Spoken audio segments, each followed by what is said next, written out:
correct me over. You know luck is an illusion.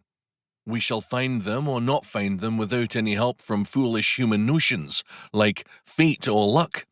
Yes, sir, I said, deciding to change the subject. Were you aware that the district was named after Edward VI's mistress, who died in a ditch here in 1527? Nonsense, he replied. It was named after a watercourse of the Thames called Walbrook.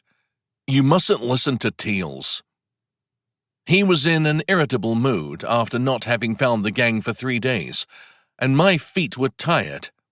We'd surveyed the entire district of Shoreditch, which might have been Hackney, and was definitely one of the Tower Hamlets. We were passing the Shoreditch workhouse for a 5th or 6th time when Barker stopped and raised his head. What is it? I asked. Whisht, he said. Listen. I did for a minute, but heard nothing but the sounds of the town beginning to stir. Dray carts loaded with produce from out of town, hansom cabs freshly polished, and the rattle of the night soil man's wagon in the alleys. The birdie lad. Can you not hear it? A bird twittered somewhere nearby, but there were no trees in the area. I reasoned it must be perched on a building. I hear it, I said. What about it? It's a robin, Thomas. He replied, Robins fly south in September, sometimes even late August. I looked him in the eye. To be more precise, I stared into the darkness of the black-lensed spectacles that he is never without. A bird call from a lookout, then, I said. He must be somewhere nearby. We paced along the entire building, circled around it, and passed by it again.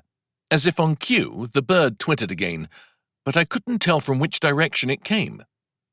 The sun began to break, as if it were hanging on to the horizon by its claws. He's got to be here somewhere, I muttered. What's by the door there? My partner asked. There was a pile of rags on the step of the workhouse. Last week's laundry, I supposed, save that the pile appeared too grim and grey even for that hard-worn institution. Then we heard the robbing call from some distance away. No, I said, we were mistaken. It's an old music hall trick, Mr. Llewellyn. It's called throwing the voice. Barker stopped in front of the workhouse door and lowered himself onto his haunches. A trick he'd learned in far-off Canton, where business is conducted in so lowly a position. His balance was perfect. I wouldn't dare try such a thing myself. I'd fall on my beam end.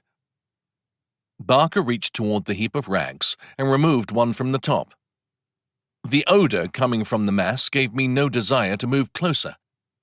I did lean forward, however, close enough to see an eye regarding us from within. Good morning, my partner said, as if addressing a gentleman in Hyde Park. A brisk one, is it not?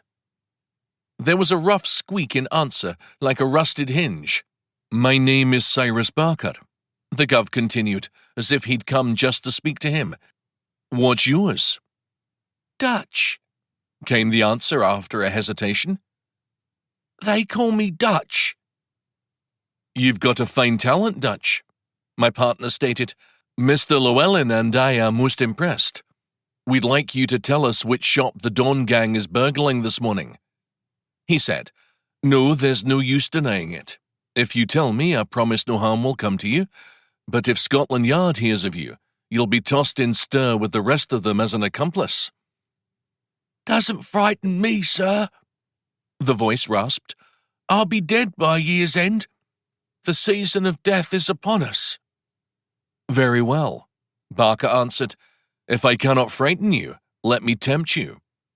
If you help us, we will take you to the Mile End shelter for the night. You'll have a warm bath and a meal. You'll get fresh clothes and your own bed and blanket. When was the last time you had your own blanket, Dutch? I don't remember, the beggar confessed. And what would you like to eat? I'm certain you must be hungry. The form on the steps moved.